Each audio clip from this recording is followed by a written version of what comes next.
Greg Andrick bringing you another Business Freedom Conversation post.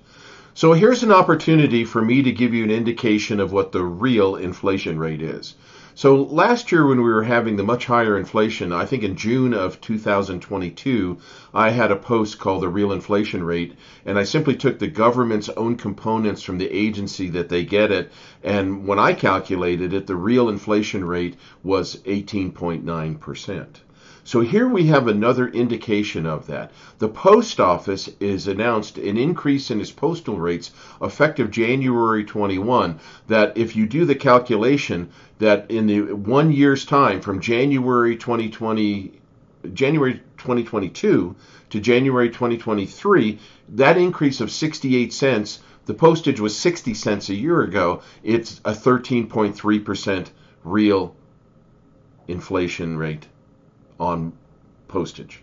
Now, postage is kind of an interesting indicator because in there is fuel, postage, it's not postage, labor, all sorts of components, equipment, supplies. It has a pretty good indicator. It is, you might say, just one industry, but I don't know about you, but my personal experience does not jive with the information that is being given to us by the government. I am not experiencing 4% inflation. I am experiencing in my own personal and everybody I talk to, their own personal experience more like this 13% that the post office is doing.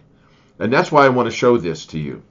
It's really more like the real inflation rate. So while you're trying to generate a profit in your business, figure out your pricing, figure out your declining demand as you increase the price, but you got to increase it because your costs are going up, and they're going up more like what the post office is doing. So this is an indication of the reality of what is really happening out there. If you've seen any of my older posts, which are on my YouTube channel, Greg Andrick Business Freedom Conversation, those posts show the components. Like I said, it wasn't a number I calculated.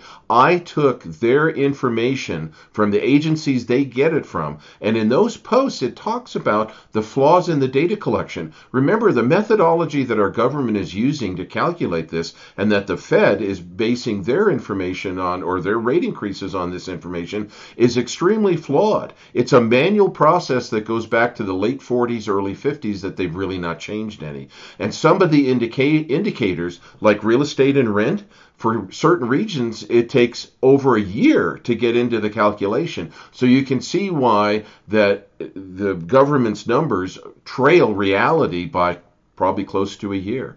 But then again, I also have issues that, what numbers are they really using? Here's an indication. The government itself, the post office, is raising prices at 13.3% annual rate.